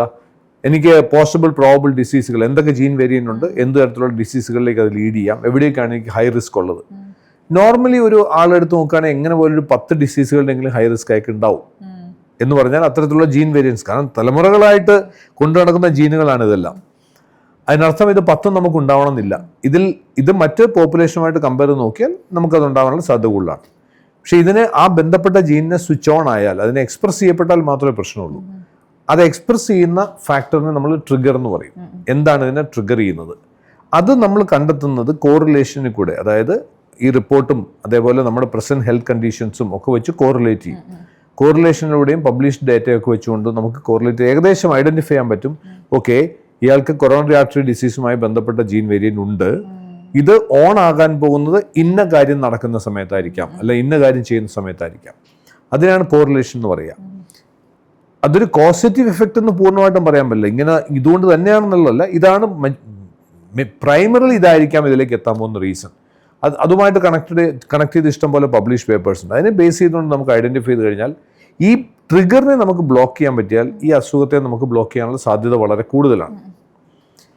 അങ്ങനെ വരുമ്പോൾ നമുക്ക് ഈ ലൈഫ് സ്റ്റൈൽ ഡിസീസുകളെല്ലാം തന്നെ പ്രിവെന്റ് ചെയ്യാൻ സാധിച്ചെന്ന് വരാം.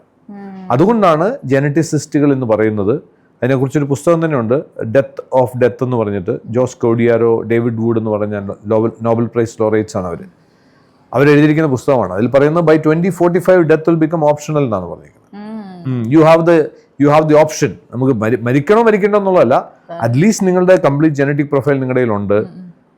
നിങ്ങളുടെ ട്രിഗറുകളെ നിങ്ങൾക്ക് ഐഡന്റിഫൈ ചെയ്യാൻ പറ്റി. ആ ട്രിഗറുകളെ ബ്ലോക്ക് ചെയ്യാൻ പറ്റുന്ന രീതിയിൽ നിങ്ങളുടെ ലൈഫ് സ്റ്റൈലിനെ നിങ്ങൾക്ക് ക്രമപ്പെടുത്താൻ പറ്റി.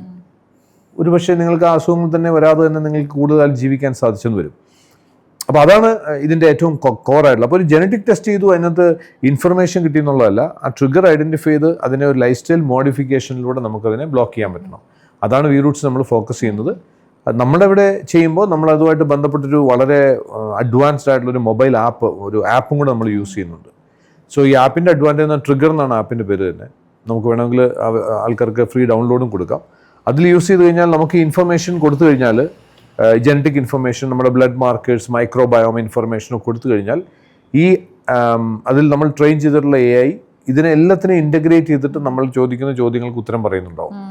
അപ്പോൾ അതുകൊണ്ട് വളരെ പ്രിസൈസ് ആയിട്ട്, ഇപ്പോൾ എനിക്ക് കോഫിയിൽ ഗീ ഇടണ്ടയോ എന്ന് വരെ എന്നോട് ചോദിച്ചാൽ കൃത്യമായിട്ട് ഇന്ന കാര്യം കൊണ്ട് നിങ്ങൾക്ക് കോഫിയിൽ ഗീ ഇട്ടാൽ പ്രശ്നം ഉണ്ടാവും എന്ന് പറയുന്നുണ്ടാവും. അപ്പോൾ ഒരു കൺഫ്യൂഷൻ ഉണ്ടാവത്തില്ല, എന്താണ് കഴിക്കേണ്ടത്, എന്താണ് കഴിക്കേണ്ടാത്തത്, എനിക്ക് ഏത് തരത്തിലുള്ള എക്സസൈസ് സ്യൂട്ടാവും, ഏത് തരത്തിലുള്ള എക്സസൈസ് ചെയ്താൽ എനിക്ക് ഡാമേജ് ഉണ്ടാവാം, ഇതെല്ലാം ക്ലിയർ ആയിട്ട് മനസ്സിലാവുന്നുണ്ടാവും. ഇതാണ് ശരിക്കും ഒരു ജനറ്റിക് പ്രൊഫൈലിങ്ങിലൂടെ നമുക്കുണ്ടാവുന്ന അഡ്വാൻറ്റേജ്. അപ്പം basically it gives you an informed choice. സത്യം പറഞ്ഞാൽ ഇതിനെക്കുറിച്ചുള്ള അവയർനെസ് എല്ലാവരിലും എത്തണം. കാരണം ഒട്ടുമിക്ക 1% ആൾക്കാർക്ക് ഇത് അറിയില്ല, എന്താണെന്നോ എങ്ങനെയാണെന്നോ ഒന്നും അറിയുന്നുണ്ടായിരിക്കില്ല. സർ നേരത്തെ പറഞ്ഞ പോലെ ഇതുപോലെയുള്ള പോഡ്കാസ്റ്റിൽ കൂടെയും ബുക്സിൽ കൂടെയും പല ആർട്ടിക്കിൾസിൽ കൂടെയും ഒക്കെ ആവും ഇതുപോലെ അറിയുന്നുണ്ടായിരിക്കാം. ഇനി അടുത്തെന്ന് പറയുന്നത് നമ്മൾ ഡെയിലി കഴിക്കുന്ന ഫുഡിൻ്റെ ഇതാണ്. അപ്പം നമ്മൾ ഇപ്പോൾ പണ്ട് പഴങ്കഞ്ഞി എല്ലാവരും കുടിച്ചെന്നാൽ ഇപ്പം നമുക്ക് അറിവ് വിവരം കൂടിയതിൻ്റെ പ്രശ്നമാണെന്ന് അറിയില്ല. പഴങ്കഞ്ഞി ഞാൻ കുടിക്കില്ല, എനിക്ക് ഹെൽത്തിന് പ്രശ്നം.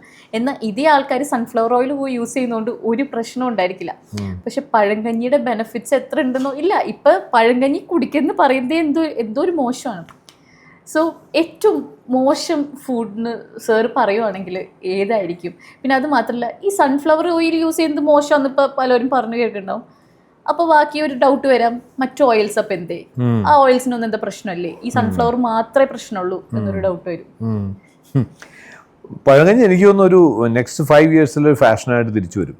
കാരണം ഞാൻ കഴിഞ്ഞ വർഷം US ഒരു കോൺഫറൻസിന് പോയപ്പോൾ അവിടെ ബ്രേക്ക്ഫാസ്റ്റിന് അവരൊരു കലത്തിലൊരു സാധനം കൊണ്ടുവച്ചിരുന്നു. അതിന് താഴെ ഒരു ഡിസ്ക്രിപ്ഷൻ ഉണ്ടായിരുന്നു. അതിന് പേരിട്ടിരുന്ന റൈസ് പോറിഡ്ജ് എന്നാണ്.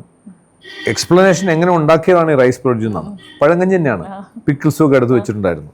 കാരണം അതൊരു നല്ല ഇന്ന് കാണപ്പെടുന്ന ഒരു നല്ല പ്രോബയോട്ടിക്കിനെ ക്രിയേറ്റ് ചെയ്യാൻ പറ്റുന്ന ഒരു മീഡിയമായിട്ട് മനസ്സിലാക്കിയിട്ടുണ്ട്, നല്ല ബാക്ടീരിയകളെ വളർത്താൻ. പക്ഷേ ചില ആൾക്കാർ പറയും നല്ല ബാക്ടീരിയകൾ ഉണ്ടാവാൻ വേണ്ടി പഴങ്കഞ്ഞി കുടിച്ചുകൊണ്ടിരാമെന്ന് പറഞ്ഞാൽ അതുകൊണ്ട് കാര്യമൊന്നുമില്ല. കാരണം ഈ ബാക്ടീരിയൽ സ്ട്രെയിൻസ് എന്ന് പറയുന്ന അതിൻ്റെ നമുക്ക് വൈവിധ്യമാണ് നമുക്ക് കട്ടിനകത്ത് ആവശ്യമുള്ളത്. അല്ല ഒരേ ബാക്ടീരിയ തന്നെ കൂടുതലുണ്ടായിട്ടുകൊണ്ട് കാര്യമൊന്നുമില്ല. അപ്പോൾ കുറേ പഴങ്കഞ്ഞി എല്ലാ ദിവസവും കുടിച്ചുകൊണ്ടിരുന്നു കഴിഞ്ഞാൽ അതിൽ നിന്ന് വരുന്ന ബാക്ടീരിയ ഒരേ സ്പീഷീസ് ആയിരിക്കും, അത് മാത്രം നമുക്ക് പോരാ. അപ്പോൾ പഴങ്കഞ്ഞി എന്തായാലും ഡെഫിനറ്റ്ലി ഈസ് ബാക്ക് എന്നെനിക്ക് തോന്നുന്നു. മാത്രമല്ല പഴങ്കഞ്ഞി മാത്രമല്ല, ഫെർമെൻറ്റഡ് ഫുഡ് എല്ലാം തന്നെ നല്ലതാണ്. ഞാൻ ഈ ബയോ ഹാക്കിങ്ങുമായിട്ട് ബന്ധപ്പെട്ട് കൂടുതൽ സ്റ്റഡിയൊക്കെ ചെയ്യുമ്പോൾ വെസ്റ്റേൺ വേൾഡിൽ അവർ ഫെർമെൻറ്റഡ് ഫുഡിനെ കുറിച്ച് വളരെയധികം പുകഴ്ത്തി പറയുന്നുണ്ട്. അപ്പോൾ ചുരുക്കി പറഞ്ഞാൽ എന്താ ഫെർമെൻറ്റഡ് ഫുഡ് എന്നുള്ളത് പലർക്കും അറിയത്തില്ല.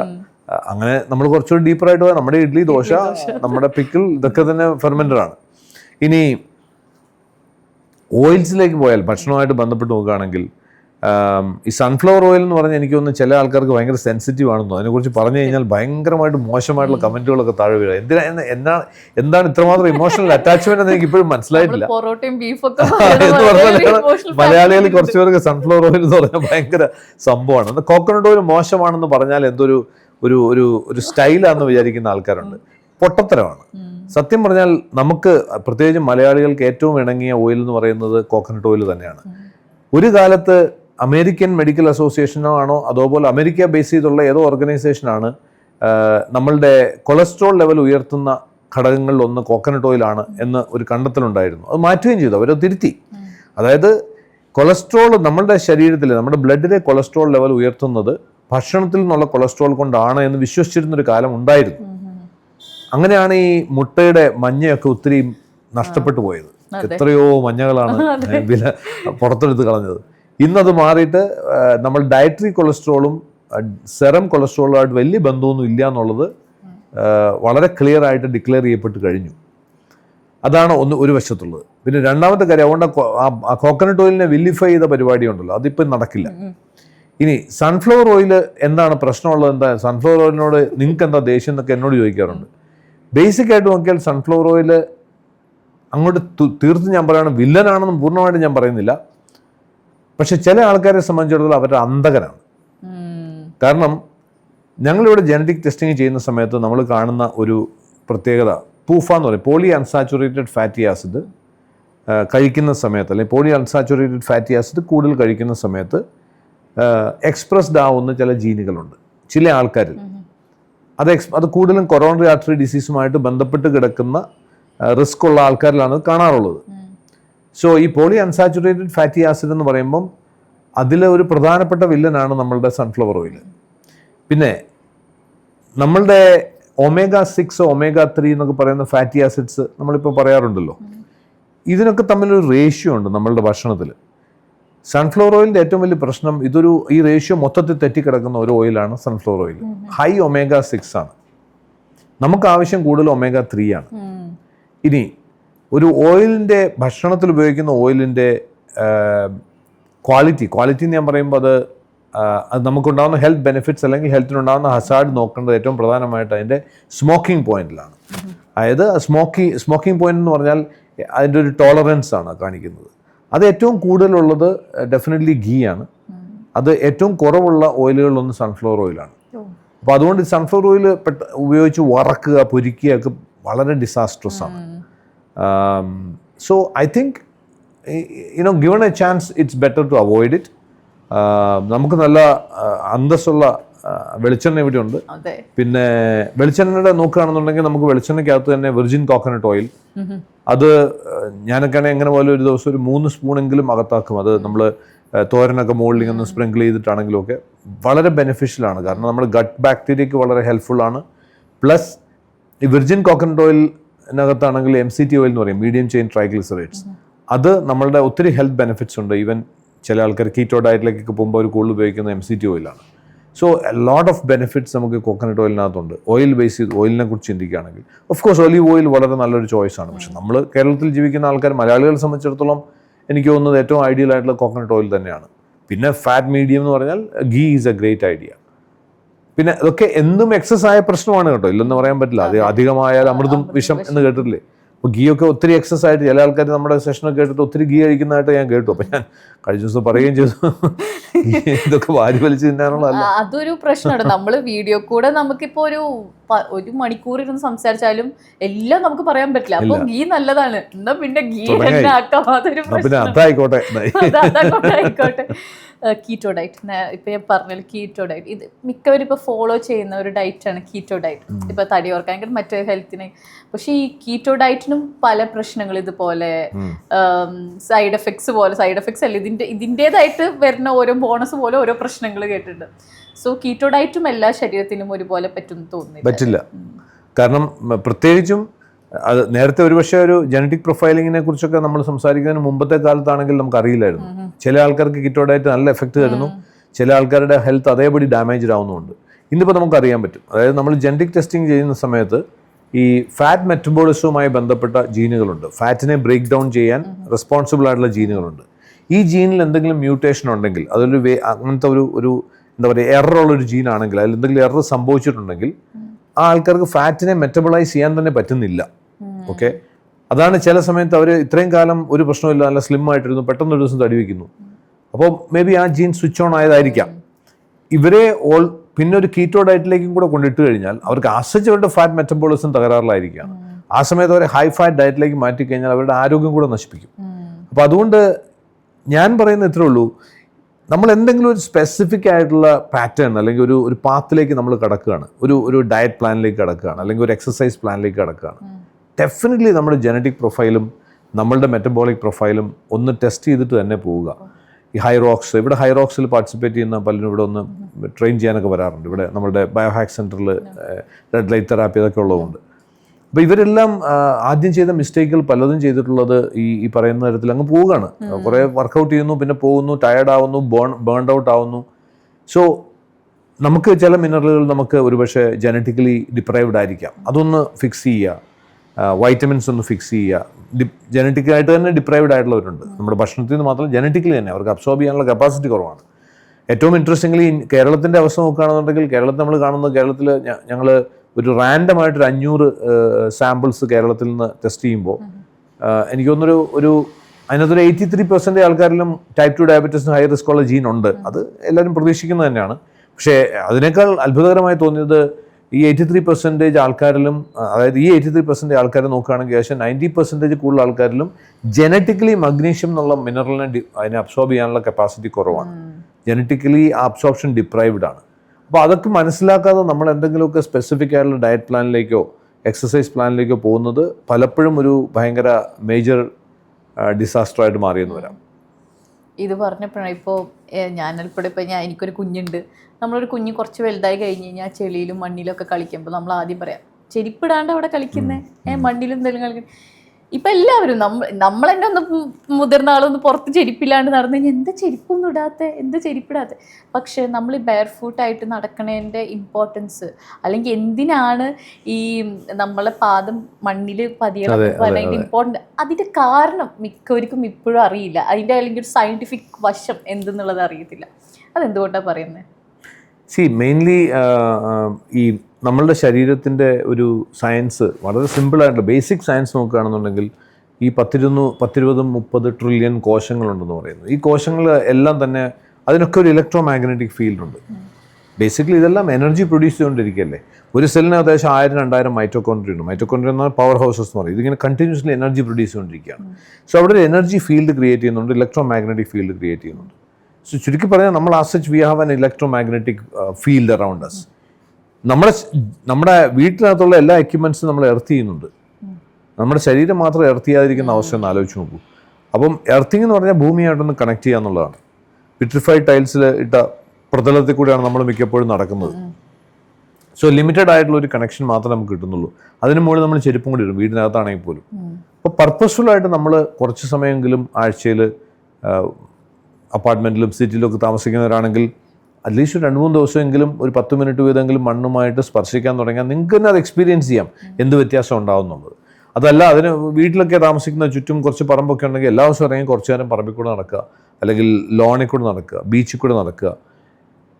ഒരു വിതിൻ 10 days നിങ്ങൾക്ക് അതിൻ്റെ എക്സ്പീരിയൻസ് ചെയ്യാൻ പറ്റും. എന്താ ഞാൻ ഈ പറയുന്നുള്ളത്? എനർജി ലെവൽസ് മാറുന്ന കാണാം, സ്ലീപ്പ് ബെറ്റർ ആവുന്ന കാണാം.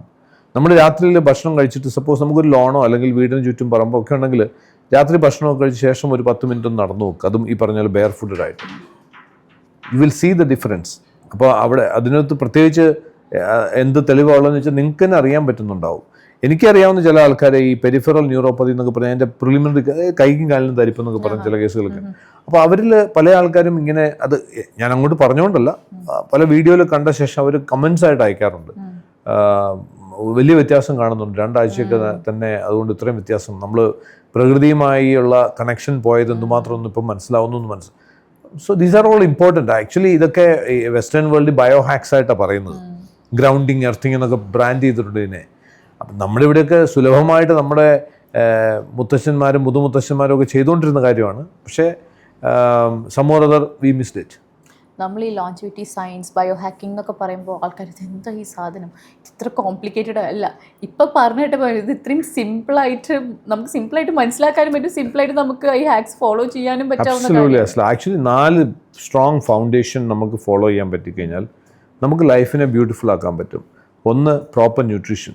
വെറുതെ ഭക്ഷണം കഴിക്കാതെ ശരിയായിട്ടുള്ള ന്യൂട്രീഷൻ നമുക്ക് കിട്ടുന്നുള്ള എൻഷുർ ചെയ്യുക. വൈറ്റമിൻസ്, മിനറൽസ്, ഫൈബർ, പ്രോട്ടീൻ, ഇതൊക്കെ. പ്രോട്ടീനൊക്കെ നമ്മളുടെ എത്രയാണോ ബോഡി വെയിറ്റ് അത്രയും ഗ്രാമെങ്കിലും പ്രോട്ടീൻ കിട്ടിയിരിക്കണം. ആര് പ്രോട്ടീൻ സപ്ലിമെൻറ്റ് കഴിക്കണം തർക്കിച്ചുകൊണ്ടിരുന്നിട്ട് കാര്യമൊന്നുമില്ല. അത് വളരെ ക്ലിയർ ആയിട്ട് എഴുതി വെച്ചിട്ടുള്ളതാണ്. നിങ്ങൾ 70 കിലോ വെയിറ്റ് ഉള്ള ഒരാളാണെങ്കിൽ 70 ഗ്രാം പ്രോട്ടീൻ വേണം. നിങ്ങളുടെ ഭക്ഷണത്തിൽ എത്ര വേണം നിങ്ങൾ നോക്ക്. ഇനി നോക്കാൻ പ്രയാസമുണ്ടോ? വേണ്ട, ഞാൻ തരാം, അതിനുള്ള സ്റ്റൂള് തരാം. ഞങ്ങളുടെ ട്രിഗർ ആപ്പിൽ നോക്കി കഴിഞ്ഞാൽ സ്കാൻ ചെയ്ത് നോക്കിയാൽ അതിൻ്റെ എത്ര പ്രോട്ടീൻ ഉണ്ടെന്ന് അറിയാൻ പറ്റും. ഗ്യാരണ്ടീഡ് ആണ്. നോർമൽ ഭക്ഷണം മാത്രം കഴിക്കുന്ന ഒരാളെ സംബന്ധിച്ച് ഒരു 50% കൂടുതൽ പ്രോട്ടീൻ എടുക്കാൻ പറ്റുന്നുണ്ടാവില്ല. ഒരു മുട്ടയാണ് ഏറ്റവും റിച്ചസ്റ്റ് ആയിട്ടുള്ള സോഴ്സ് ഓഫ് പ്രോട്ടീൻ എന്ന് പറഞ്ഞൊരു മുട്ടയാണ്. അതിനകത്ത് ഒരു 5 ഗ്രാം പ്രോട്ടീൻ ഉണ്ടാവും. സോ ഞാൻ കഴിഞ്ഞ ഒരു 20 വർഷമായിട്ട് പ്രോട്ടീൻ സപ്ലിമെൻറ്റ് ചെയ്യുന്ന ആളാണ്. അപ്പം we have to make sure that nutrition ഭയങ്കര ഇമ്പോർട്ടൻ്റ് ആണ്. Nutrition is 1 pillar. Second pillar is movement. Move your body. വലിയ ജിമ്മും വർക്കൗട്ടും ഒന്നും ഇല്ലെങ്കിലും കീപ്പ് ഓൺ മൂവിങ്. ഒരു 10,000 സ്റ്റെപ്പെങ്കിലും എല്ലാ ദിവസവും എടുക്കുന്നുള്ളത് എൻഷുർ ചെയ്യുക. 45 മിനിറ്റ് കൂടുതൽ സമയം ഒരു സ്ഥലത്ത് ഇരിക്കാതിരിക്കുക. ബോഡിയെ മൂവ് ചെയ്യിച്ചുകൊണ്ടിരിക്കുക. ബോഡി മൂവ് ചെയ്യാനുള്ള ഒരു എന്താ പറയുക, ഒരു സിസ്റ്റമാണെന്നുള്ളത് മനസ്സിലാക്കുക. ഒരിടത്ത് ഇരിക്കാനുള്ള സിസ്റ്റം അല്ല. മൂന്നാമത്തെ critical factor is sleep. Never compromise on the sleep. Non negotiable. എത്ര മണിക്കൂർ ഉറങ്ങുന്നൊന്നും കാര്യമില്ല. ഉറക്കത്തിന് ക്വാളിറ്റിയുള്ള ഉറക്കം കിട്ടുന്നുണ്ടോ ഇല്ലോ എന്നുള്ളതാണ് ഇഷ്യൂ. ക്വാളിറ്റി ഇല്ലെങ്കിൽ ക്വാളിറ്റി ഉണ്ടാക്കാൻ പറ്റുന്ന എന്തൊക്കെ മെക്കാനിസംസ് ഉണ്ടോ അത് അഡോപ്റ്റ് ചെയ്യുക. ബേസിക് ആയിട്ടുള്ള ഒത്തിരി ടിപ്സ് ഇന്ന് സോഷ്യൽ മീഡിയയിൽ കൂടെയൊക്കെ ആൾക്കാർ കൊടുക്കാറുണ്ട്. നല്ല ടിപ്പുകൾ തന്നെയാണ് പലതും. അതായത് ഒരു 2 മണിക്കൂറെങ്കിലും 2 to 3 hours gap between your dinner and sleep. ഒരു സ്ക്രീൻ ടൈം ഒരു അരമണിക്കൂർ മുമ്പെങ്കിലും കട്ട് ചെയ്യുക. ഇതൊക്കെ പ്രാക്ടിക്കലായിട്ട് ചെയ്താൽ അറിയാൻ പറ്റും വ്യത്യാസം. ക്വാളിറ്റി ഓഫ് സ്ലീപ്പ് മാറുന്നറിയാൻ പറ്റും. So sleep is known negotiable. കാരണം നമ്മൾ നമ്മുടെ നാളെ എന്ന് പറയുന്നത് ഇന്നത്തെ രാത്രിയിലത്തെ ഉറക്കമാണ്. ഇന്നത്തെ അത് ഡിസ്റ്റർബ്ഡ് ആണെങ്കിൽ നാളത്തെ ദിവസം പോയി കഴിഞ്ഞു. നാളെ ആയിരിക്കും ഒരുപക്ഷെ നിങ്ങൾക്ക് $1 million കോൺട്രാക്ട് സൈൻ ചെയ്യാനുള്ളത്. സോ ഇന്നത്തെ സ്ലീപ്പിനെ നിങ്ങൾ കോംപ്രമൈസ് ചെയ്താൽ അതും നിങ്ങൾ നശിപ്പിക്കുന്നതിന് ഇക്വലൻ്റ് ആവും. So never compromise. കാരണം ഈ സമയത്താണ് നമ്മുടെ ബോഡി റീകൂപ്പ് ചെയ്യുന്നത്, റീസ്റ്റോർ ചെയ്യുന്നത്, റിപ്പയർ ചെയ്യുന്നത്. സ്ലീപ്പ് ഡിസ്റ്റർബ്ഡ് ആയിട്ട് കണ്ടിന്യൂസ് ആയിട്ട് നമ്മൾ പോയിക്കൊണ്ടിരുന്നാൽ നമ്മുടെ ബോഡി കണ്ടിന്യൂസ്ലി ഡാമേജ്ഡ് ആയിക്കൊണ്ടിരിക്കുന്നുണ്ടാവും. റിപ്പയർ വർക്ക് നടക്കുന്നുണ്ടാവത്തില്ല. ഓട്ടോമാറ്റിക്കലി ഏജിങ് ഫാസ്റ്റർ ആവും. നമ്മുടെ എനർജി ഡിക്ലൈൻ ആയി. നമ്മുടെ എനർജി ഓട്ടോമാറ്റിക്കലി നമുക്കത് എക്സ്പീരിയൻസ് ചെയ്യാൻ സാധിക്കും. And fourth one is thoughts. നമ്മുടെ ചിന്തകൾ. നമ്മുടെ ചിന്തകൾ നമ്മുടെ പരിധിയിൽ ആണോ എന്നുള്ളതാണ് ആദ്യത്തെ ചോദ്യം. ഇന്ന് ഒത്തിരി മാനിഫെസ്റ്റേഷൻ തിയറികളും ലോ ഓഫ് മാനിഫെസ്റ്റേഷനൊക്കെ ആൾക്കാർ ഇന്ന് പറയുന്നുണ്ട് ഇവിടെ കേരളത്തിൽ. ഇതൊക്കെ 20 വർഷം മുമ്പ് വേൾഡ് ഓവർ പറഞ്ഞുകൊണ്ടിരുന്ന കാര്യങ്ങളാണ്. ഞാൻ 2003, 2004 ഈ പറയുന്ന മാനിഫെസ്റ്റേഷൻ ട്രെയിനിങ്ങുകളൊക്കെ ചെയ്യുന്നതാണ്. ഇപ്പോഴാണ് പയ്യെ ഇവിടെയൊക്കെ പറഞ്ഞു തുടങ്ങിയത് ഇത്. എനിവേ, അത് ഗുഡ് തിങ്. പക്ഷേ അവിടെ ഒരു കാര്യം മനസ്സിലാക്കേണ്ടത്, അതുകൊണ്ട് തന്നെ ഒത്തിരി ആൾക്കാർക്ക് ഇന്ന് അറിയാവുന്നൊരു കാര്യമാണ് my thoughts create my reality, my thoughts create my life എന്നൊക്കെയുള്ളത് പലർക്കും അറിയാം. നിങ്ങളുടെ ചിന്തകൾ നിങ്ങളുടെ ജീവിതത്തെ സൃഷ്ടിക്കുന്ന നിങ്ങളുടെ ചിന്തകളാണെന്ന് നിങ്ങൾക്ക് അറിയാമെങ്കിൽ അതിനെ സൃഷ്ടിക്കാൻ വേണ്ടി ഇന്ന് നിങ്ങൾ എന്ത് ചെയ്തു? നിങ്ങളുടെ ജീവിതത്തെ സൃഷ്ടിക്കുന്നത് നിങ്ങളുടെ ചിന്തകളാണെന്ന് നിങ്ങൾക്ക് അറിയാമെങ്കിൽ നിങ്ങൾക്ക് ഉദ്ദേശിക്കുന്ന തരത്തിലുള്ള ജീവിതത്തെ സൃഷ്ടിക്കാൻ വേണ്ടി ഇന്ന് നിങ്ങൾ എന്ത് ചെയ്തു എന്ന് വെച്ചാൽ നിങ്ങൾ ചിന്തകളെന്തെങ്കിലും ചെയ്യണമല്ലോ. നമ്മളെന്തായിരുന്നു, രാവിലെ എണീക്കുന്നു, ഏത് സൈഡിലേക്കാണോ ചെരിഞ്ഞ് എണീക്കാറുള്ളത് അങ്ങോട്ട് തന്നെ ചെരിഞ്ഞ് എണീക്കുന്നു. രാവിലെ ചെരുപ്പ് അവിടെ കിടക്കുന്ന ചെരുപ്പെടുത്ത് കാലയിടുന്നു, ടോയ്ലറ്റിൽ പോകുന്നു, ബ്രഷ് എടുക്കുന്നു, അത് സെയിം കോഫി നമ്മുടെ കിച്ചണിൽ പോകുന്നു, കോഫി എടുക്കുന്നു, സെയിം മഗ്ഗിനകത്ത് എടുക്കുന്നു, സെയിം കോഫി എടുക്കുന്നു, കുടിക്കുന്നു, പോയിക്കൊണ്ടിരിക്കുന്നു, പ്രശ്നങ്ങളെക്കുറിച്ച് ചിന്തിക്കുന്നു. ഒരു ദിവസം ഒരു മനുഷ്യന് 60,000 ചിന്തകൾ കടന്നു പോകുന്നുണ്ടെന്നാണ് പറയുക. രസകരമായ സംഭവം, ഈ 60,000-ൽ 90% പിന്നെ തലേദിവസം ചിന്തിച്ച് തന്നെ ആയിരിക്കും.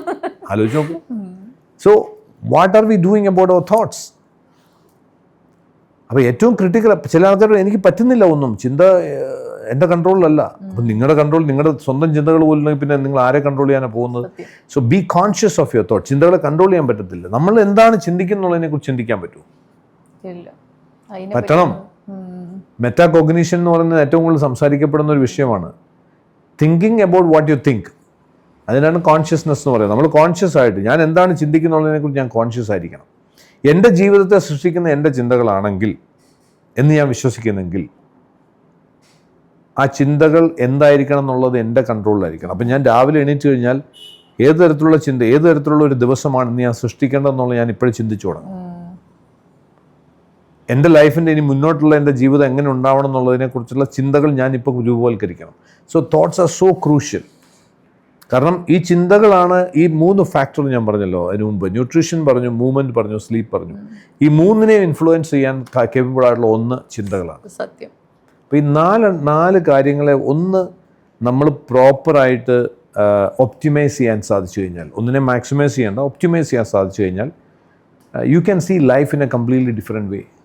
നമ്മൾ വിചാരിക്കുന്ന പോലെ അല്ല ഇത്. ഇത്ര വലിയ കോംപ്ലിക്കേറ്റഡ് ഒന്നും അല്ല. ഈ ഒത്തിരി ആൾക്കാർ ഇന്ന് ചിന്തിക്കുന്നത് ലൈഫ് ഭയങ്കര കോംപ്ലിക്കേറ്റഡ് ആണ്, ഭയങ്കര കോംപ്ലക്സ് ആണ്, അസുഖങ്ങൾ എന്തായാലും ഉണ്ടാവും, മാനസിക പിരിമുറുക്കമൊക്കെ എല്ലാവർക്കും ഉള്ളതാണ്, ഓവർ തിങ്കിങ് ഈസ് കോമൺ, ഒക്കെ ചുമ്മാ തോന്നുക. ഈ 4 കാര്യങ്ങൾ നമുക്ക് പ്രാക്ടീസ് ചെയ്യാൻ പറ്റാത്തതുകൊണ്ട് മാത്രമാണ്. ഇത് 4 പ്രാക്ടീസ് ചെയ്താൽ തന്നെ ഒരു മനുഷ്യൻ്റെ ലൈഫ് ഈസി ആയി. Absolutely, no doubt. അപ്പം ഞാനിപ്പോൾ അടുത്ത് ചോദിക്കാമെന്ന് ഞാൻ വെച്ചത്, ഈ കണ്ടുകൊണ്ടിരിക്കുന്ന ആൾക്കാർക്ക് ഒരു പീസ് ഓഫ് അഡ്വൈസ് എന്നല്ല, യെസ് നിങ്ങളിത് ഫോളോ ചെയ്താൽ, ഇനിയിപ്പോൾ ഞാൻ കൂടുതൽ അത് ചോദിക്കേണ്ട ആവശ്യം വരില്ല. ഈ 4 ഈ പറഞ്ഞ 4 കാര്യം തന്നെ ഫോളോ ചെയ്താൽ മതിയായിരിക്കും. എനിക്ക് സത്യം പറഞ്ഞാൽ ഇതിത്തെ സർ പറഞ്ഞ എല്ലാ കാര്യങ്ങളും എനിക്ക് പുതിയ അറിവാണ്. ഇതൊന്നും എനിക്ക് അറിഞ്ഞിരുന്നല്ല. സാറിൻ്റെ ഞാൻ ഇതിനു മുമ്പും വീഡിയോസ് ഞാൻ കണ്ടിട്ടുണ്ട്, പക്ഷെ അതിനേക്കാൾ ക്ലാരിറ്റിയാണ് എനിക്ക് നേരിട്ട് വന്ന് സംസാരിച്ചപ്പോൾ എനിക്ക് കിട്ടിയത്. ഞാൻ പറയുവാണെങ്കിൽ ഇതിത്തെ എല്ലാ കാര്യങ്ങളും നിങ്ങൾ ഫോളോ ചെയ്യേണ്ടതാണ് ശരിക്കും. ഈ വി റൂട്ട്സ് എന്നുള്ളത് എന്തിനെന്ന് പറഞ്ഞു കഴിഞ്ഞാൽ, സാർ പറഞ്ഞ കാര്യങ്ങൾക്ക് തന്നെ ഇത് വളരെ സിമ്പിളാണ്. അല്ലാണ്ട് നമ്മളിത് കൂടുതലാക്കിയിട്ട് നമ്മളിപ്പോൾ എല്ലാത്തിനും, നമ്മളൊരു അസുഖം വന്നു കഴിഞ്ഞ് കഴിഞ്ഞാൽ നമുക്ക് എത്ര പൈസ മുടക്കിയിട്ട് ഹോസ്പിറ്റലിൽ ബില്ലുണ്ട്, നമുക്ക് ഒരു പ്രശ്നമില്ല. അതിപ്പോൾ ലക്ഷങ്ങളായിക്കോട്ടെ കോടികളായിക്കോട്ടെ, ഒരു അസുഖം വന്ന് നമുക്ക് ട്രീറ്റ് ചെയ്യാൻ പറ്റും. പക്ഷെ ഒരു അസുഖം വരാതിരിക്കാനല്ലേ നമ്മൾ നോക്കേണ്ടത്, അതിനുള്ളൊരു സൊല്യൂഷൻ അല്ലെങ്കിൽ അതിനെന്ത് ചെയ്യാമെന്നല്ലേ നമ്മൾ ചിന്തിക്കേണ്ടത്. സോ അത് നിങ്ങൾ മാക്സിമം ഫോളോ ചെയ്യാൻ. സാറിനോട് എനിക്ക് ഒത്തിരി താങ്ക്സ് പറയാണ്. എനിക്ക് ഇതിലും നല്ലൊരു ഗസ്റ്റിനെ എനിക്ക് കിട്ടാനില്ല എൻ്റെ podcast. Thank you Asla, thank you. ഈ അഡ്വൈസ് എന്ന് പറഞ്ഞുകൊണ്ട് ഞാൻ പറയുന്നത് ഒരു കാര്യം എനിക്ക് സാധാരണ എല്ലാ ആൾക്കാരോടും പറയാൻ എനിക്ക് തോന്നാറുള്ളൊരു കാര്യമുണ്ട്. ഈ ലൈഫിനെ ഒത്തിരി കോംപ്ലിക്കേറ്റഡ് ആക്കാതിരിക്കുക. അത് എവിടെ നിന്നാണ് പ്രശ്നങ്ങൾ മുഴുവൻ തുടങ്ങുന്നത്. ലൈഫിനെ സിമ്പിളായിട്ട് കാണാൻ പറ്റുകയാണെന്നുണ്ടെങ്കിൽ എന്തായാലും എനിക്കിങ്ങനൊരു ജീവിതം കിട്ടി. നമ്മുടെ ഏറ്റവും വലിയൊരു പ്രശ്നം എന്താണ്, നമുക്കില്ലാത്തതിനെക്കുറിച്ച് നമ്മളെപ്പോഴും ചിന്തിച്ചുകൊണ്ടിരിക്കുകയും ഉള്ളതിനെക്കുറിച്ച് നമ്മൾ മറന്നുപോവുകയും ചെയ്യും. അതിന് പകരം തിരിച്ച് ഒന്ന് പിടിക്കുക, ഉള്ളതിനെക്കുറിച്ച് എപ്പോഴും ചിന്തിച്ചുകൊണ്ടിരിക്കുക, ഉള്ളതിനെക്കുറിച്ച് നമ്മൾ ഗ്രേറ്റ്ഫുൾ ആവുകയും ഇനിയും വരാനിരിക്കുന്ന എന്തൊക്കെയുണ്ടോ അതൊക്കെ എനിക്ക് ഇനിയും കിട്ടാനുള്ളതാണെന്ന് വിചാരിച്ചാൽ മാത്രം മതി, വേറെ പ്രശ്നമൊന്നുമില്ല. ലൈഫിനെ കുറേ കൂടെ സിമ്പിളായിട്ടും കുറേ കൂടെ ഈസി ആയിട്ടും കാണാൻ തുടങ്ങിക്കഴിഞ്ഞാൽ the all thing will change. ഞാൻ ഈ പറയുന്ന 4 ഫാക്ടറുകൾ മാത്രമല്ല, entire world will change. So thank you so much Asla.